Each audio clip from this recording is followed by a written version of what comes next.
on to the second talk then, which is about evaluating coupling models for cloud data centers and power grids. And if I've seen correctly, also here the author has joined, I will pronounce it incorrectly, I guess, Liuzixuan Peter Lin.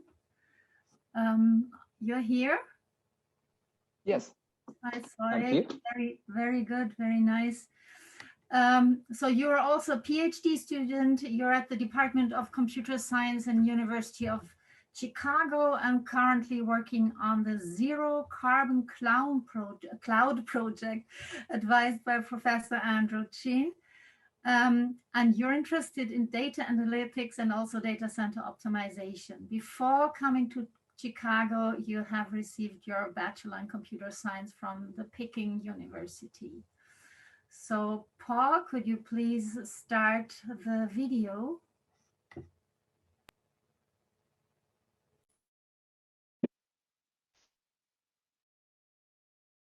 Hi, my name is Liuzixuan. I'm a PhD student from University of Chicago. It's my pleasure to present our studies about evaluating coupling models for data centers and power grids.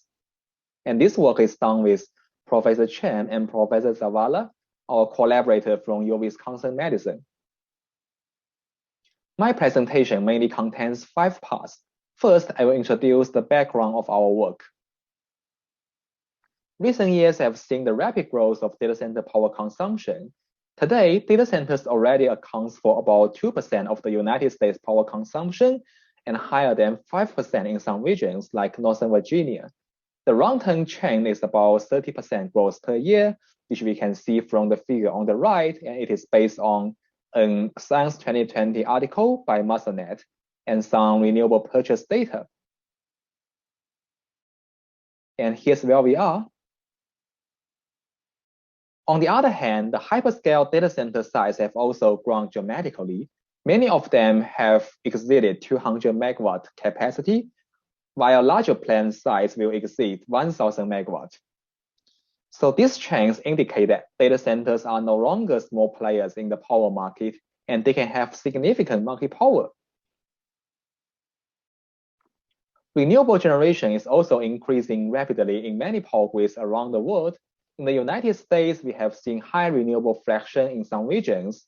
For example, about 33% in California and higher than 20% in Texas. They still have more ambitious goals for the next decade. Like California wants to achieve 60% renewable fraction by 2030. And as the renewable generation increases, some challenges arise. The figure on the right shows the generation mix, the fraction of different fields in California's power grid in a randomly selected day. We can see that during the daytime, since there is much solar generation, the renewables dominated. But at night, the natural gas led it. In addition to this fluctuating generation mix, another challenge is the renewable curtailment, which is a widespread phenomenon that surplus renewable generation cannot be absorbed by the power grid. So when the data centers meet the renewables, we have some opportunities from data centers' low flexibility to reduce the power cost or carbon emissions. Data centers have some special low flexibility from job routing, and they also have some temporal low flexibility from those latency insensitive jobs. There are some examples making use of this. In academia, there are many papers on load shifting, and in industry, some companies like Facebook, it is performing global load balancing for latency and resource utilization. And Google is trying to perform temporal and spatial load shifting to achieve its 24x7 carbon-free goal. In conventional data center, the load is nearly constant, but they want to make the data centers work harder when the wind blows or when the sun shines, so that they can better make use of the renewable generation and thus reduce the carbon emissions. All these are very great efforts, but the problem is that they may underestimate the market power of data centers and fail to consider the impact on power grid from load shifting. In this paper, we propose some research questions. First, What happens to the power grid when the data center load or renewable generation grows? Second, how does dynamic management of data center loads affect the power grid? Is there any difference between different coupling models? Third, since there are multiple types of customers in addition to the data centers, do the data centers and non-data center customers see differential impact? To the best of our knowledge, it is the first work exploring large-scale dynamic management of data center loads coupled with the power grid. We evaluate different coupling models under a realistic power grid model, and we consider cloud and renewable configurations that cover now and future scenarios. We evaluate 3 types of coupling models: the uncoupled, under which the data centers are some constant loads, and data center local, and grid-wide, which I will introduce later. We consider the interest of different types of customers, including the data centers, DCs, and non-data center, non-DC customers. And we evaluate these models using metrics from different perspectives, covering the power grids and different types of customers. Through these studies, we gain some insights that can help the grid and data center operators better understand the impact of coupling models and improve the models. For the grid model, in our approach, we use a test system of CAISO, the California's power grid, and it is interconnected with the WEC. The scale of this grid is about 200 buses and more than 300 lines, and it has about 31,000 megawatt conventional generation capacity, and there are 5 wind power plants in this grid. And to model the variation of wind generation, there are 1,000 wind production scenarios for each season. Regarding the load profiles, we consider 8 scenarios, which are the 4 seasons times the weekday and weekend, and the average non-data center load is about 27,000 megawatt. The power grid solves the economic dispatch that minimizes the generation cost plus the load shedding and curtailment penalties. And for the wind penetration level, it is 15% to 60% of the system load, corresponding to the 2015 level to 2050 goal. On the data center side, we add 10 to 40 independent data centers at random locations in the power grid, which accounts for 3.5% to 14% of the grid load, and spanning from the current level to a 5 to 10 year projection. Some regions like Northern Virginia already fall in this range. For each data center, it has 200 megawatt maximum capacity, and the average load in a day is 140 megawatt. It can have some dynamic range around this average load, and it can sometimes defer the jobs, but it needs to catch up by the end of the day by increasing its load.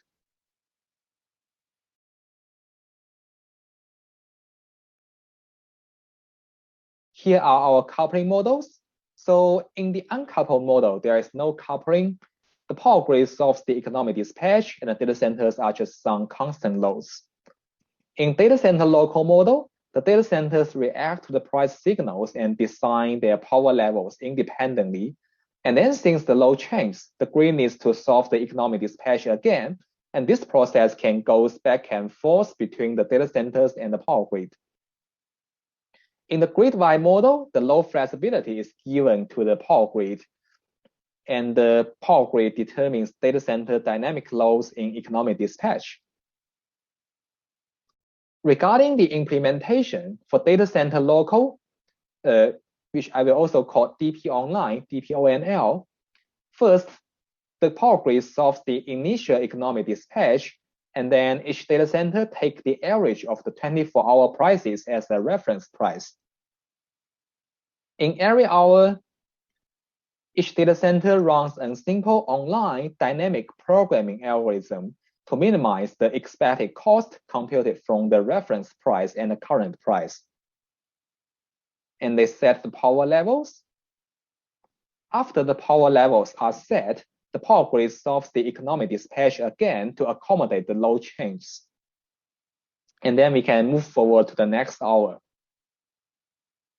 For the grid-wide model or grid control, GC, we add the data center loads to economic dispatch as decision variables within the dynamic range constraint. We evaluate the coupling models from different perspectives.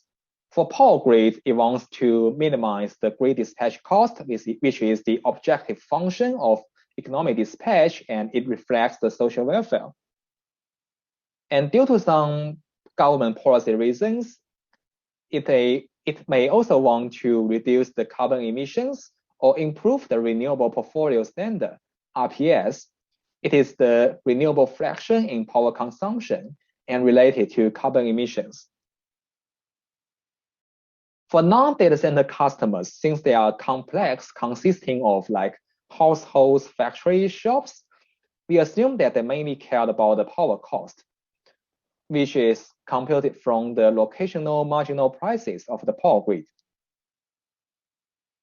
For data centers, they have multiple objectives. So they want to reduce the carbon emissions, they want to reduce their power cost, and they want to reduce their capacity variation to keep the productivity.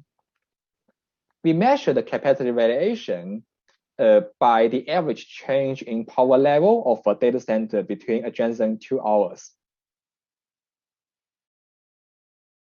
So here are our results. Let's first look at the uncoupled case in which the data centers are constant loads. To figure out the impact of data centers and wind growth, we combine the 10 to 40 data centers and 15% to 60% wind penetration, making 4 scenarios as the x-axis shows.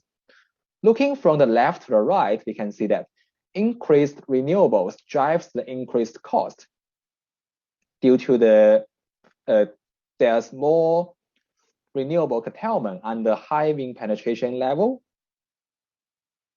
And if we look into the generation mix, so here the red blocks represent the wind absorption and wind curtailment respectively.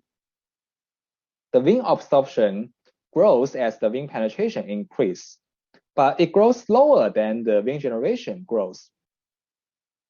Comparing the 15% wind penetration and 60% wind penetration, there is 4 times wind generation, but absorption only grows by about twice, which presents the challenge of curtailment.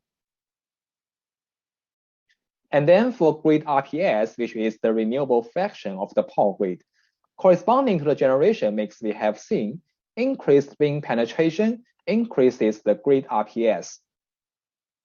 However, while the additional fixed load data centers increase the renewable absorption amount, the grid RPS, the ratio actually decreases due to the load misalignment. Comparing the 0 data center curve, which is the one on the top, and 40 data center curve, which is the one at the bottom, at 15% wind penetration level, the 40 fixed load data centers decrease the RPS by nearly 6%, which is the bad news, and it may ruin a several years RPS goal. As the wind penetration increases, the gap decreases to about 1%, but still exists. As a summary for the uncoupled case, first, growing renewable generation presents absorption challenges, but it is also an alternative for adaptive loads since there is much renewable curtailment. Second, simply adding the fixed load data centers may cause harm, like reducing grid RPS due to the temporal mismatch between the new load and renewable supply.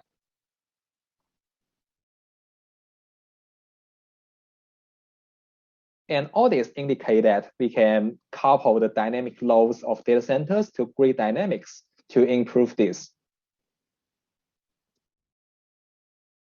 In the following slides, I will show the results with coupling models, and I will use DPONL, DP online to refer to the local control, and GC, grid control, to refer to the grid-wide optimization consistently. Here, we fix the number of data centers at 30 and change the wind penetration from 15% to 60%. and see how the grid dispatch cost changes as the wing penetration changes. Here, all these results are relative to the uncoupled case. We can see that both of the coupling models can reduce dispatch cost significantly. GC represented the grid control, represented by the purple bars, outperforms the DP online, the green bars. And such improvements increase with the wing penetration, and they mainly come from reducing wing curtailment. If we look at the green bars, we may find that DP online with large dynamic range may not work so well, and we leave the detailed analysis in the paper. And then the arrow bars here show the result variation across different wing scenarios. We will also see the arrow bars in the following slides. Next, let's have a look at the grid RPS, the renewable fraction in power consumption. Here, we fix the number of data centers and 40 and change the wing penetration. The figure shows how the coupling models change the grid RPS as the wing penetration increases. First, we can see that dynamic control of data center load does improve the grid RPS, and such improvement increases as the wing penetration increases because there's more wing curtailment under high wing penetration levels. And if we look into the numbers, at 60% wing penetration, the grid control can achieve a 1.58% increase in grid RPS, which is higher than the decrease brought by 40 fixed load data centers. And this is a good news because it means that the grid control can remove the negative impact of fixed load data centers on grid RPS. What is not shown in this figure is that data center RPS related to the carbon emissions and its power cost also improves. Although for non-data center customers, they may be harmed. We leave these details in the paper. And then we come to the power cost. Under the coupling models, both the data centers and non-data center customers see price changes. So to figure out the differential impact on customer cost, we subtract the non-data center price change from data center price change and get this figure on the right. Here, a positive value means that non-data center customers see smaller price increase or larger price decrease, which means the coupling models benefits non-data center customers more. A negative value is just the opposite, which means the coupling models benefits the data centers more. You can see that as the wing penetration increases, the data centers benefit more from the dynamic control. And as the negative green and purple bars show, looking at the left, the DP online, the green bars may DP online may hurt themselves and relatively helps the non-data customers, while grid control can avoid this harm.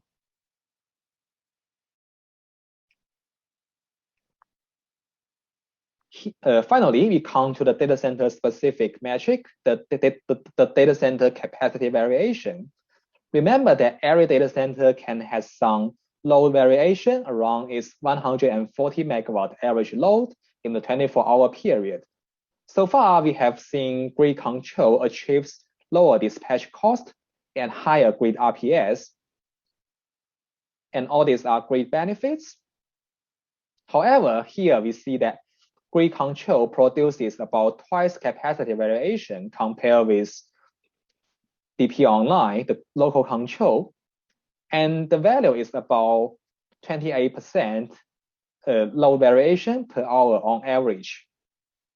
Such capacity variation may degrade data center effectiveness, which is shown in all groups another studies on scheduling and published on JSSPP 2021. And when such capacity variation is also unacceptable to cloud companies if you have a look at Google's recently released paper about carbon-aware computing.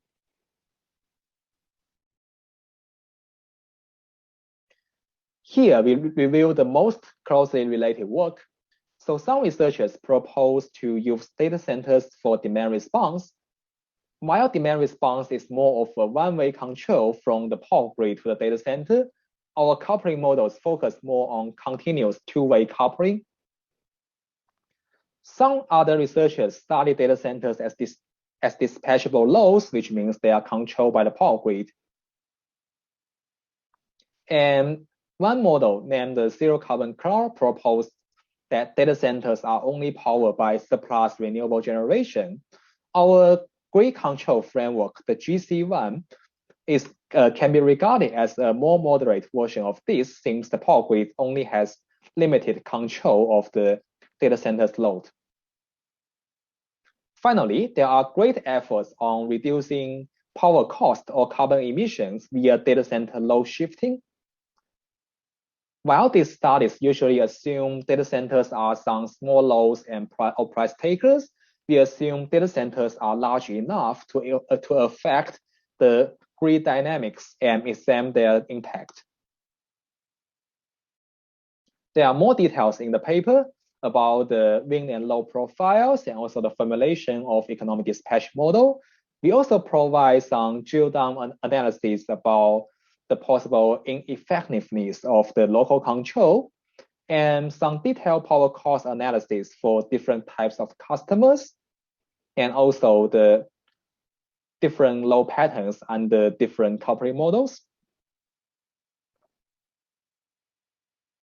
To conclude, to understand the effects of data center workload shifting, the power grid model should be included. And as we have seen, the fixed data center loads may reduce grid renewable fraction due to the temporal misalignment. Dynamic coupling data center loads with the grid can improve the alignment and producing benefits like reducing grid dispatch cost by 3%, increase the grid RPS by about 1.6%, and reduce the data center power cost by about 17% at best. And the grid control as a global control method outperforms the local optimization, DP online, in this grid benefits above, but it may harm the data center productivity more with its rapid capacity variation. So we think the future directions include how to design coupling models that are good for both the power grid and the data centers, and how to achieve fairness between the data centers and the other customers in the grid. Thank you for watching. So this work is part of the Zero Carbon Cloud project. Here's our recent work. Generally, we aim to reduce the carbon footprint of the rapidly growing cloud. And we want to thank NSF, Google, Intel, Samsung, VMware for support.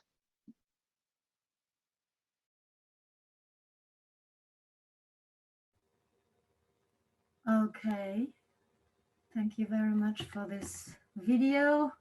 Welcome to the discussion. Peter, let me say Peter, please. I see only one question or one remark rather from Keshav in the chat. Keshav, do you want to say something regarding your? Yes, thank you, Sonia. I think that as a comment I wanted to make, about 10 years ago, there was expectation that data centers were consuming ever increasing amounts of energy. And there was this extrapolation saying, by 2020, they'll be consuming, humongous amounts of energy, etc. And this has not gone unnoticed by the operators of data centers who have economic incentive to reduce the cost of their data center operation.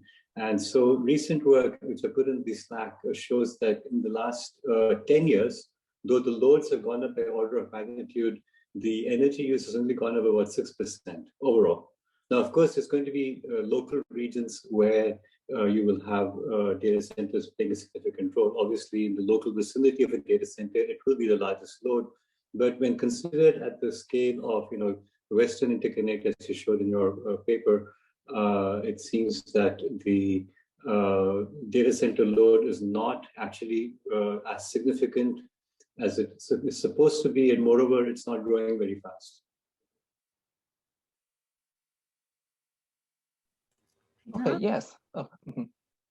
Okay, yes. So we saw the fact that the total consumption from the data centers increased not very rapidly in the past decade. But we also saw that so a type of data centers, the hyperscale data centers, so they are the big data centers run by the big companies. We do see their fractions are the fraction of the hyperscale data centers power consumption. It is increasing very rapidly, and you can see in the same article that it is taking a larger and larger fraction, and a large fraction in 2018. And we also see that from the renewable purchase data that the fraction from that fraction of hyperscale data centers may continue to grow in the following years. And we think, and also like from the COVID-19 pandemic, we see many people and companies are trying to move their jobs to the cloud. So we think the hyperscale data center, so the growth of hyperscale data centers can account for the continuous rapid growth in data center power consumption. Okay, I mean, it's your prediction versus mine. I'm just saying that, I'm not an expert. I just saw this. And if you believe it's going to grow like this forever, of course, you're right. But I would be somewhat skeptical given what I heard 10 years ago compared to what it is today. But I mean, we can take this offline. Yeah, right. They're all possible. And I may remark that this is very often really a local problem from depending on the level of distribution or even transmission grid that a big data center is connected to.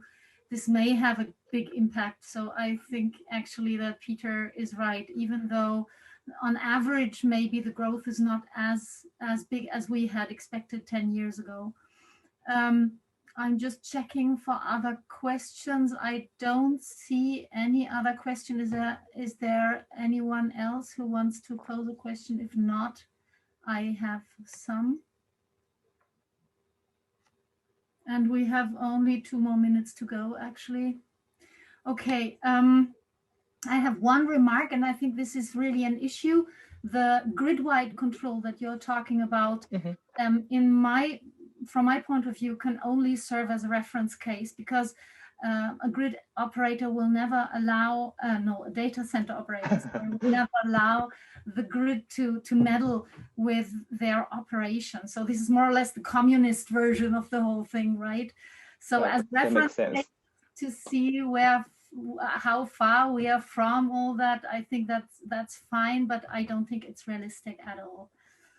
You can, yeah, you can regard it as an ideal case in terms of the great benefits. Okay. Yeah. Thank you for pointing out this. And the other thing is, which I think is has a higher impact.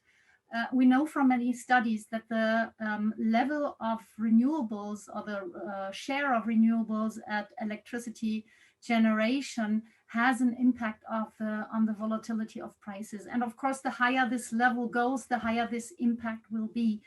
And as far as I understood, you have changed the number of data centers, so the amount of data center power, and in the same way, the amount of renewables in the grid. But I think you haven't accounted for the volatility, the increasing volatility of prices. And I think that this might also impact the one conclusion that you had, that even though the share of renewables will be increasing, also the wind curtailment will be increasing. So if prices reflect this volatility more in future, probably the data centers will be better able to integrate that into their in their scheduling policy, if they really do scheduling. so my question is, did you account for increasing levels of price volatility, or did you take one price factor? And we need to short answer, please. Yeah, so we somehow model the price the variation in our model. So due to time limit, maybe I can reply to you in Slack more detailedly. Interested in this. Okay. All right. Then I would close this session now, and we can move on to the Best Paper Award. Correct? Right, that is correct. That would be the next session. Okay. Shall we stop the recording now then, or?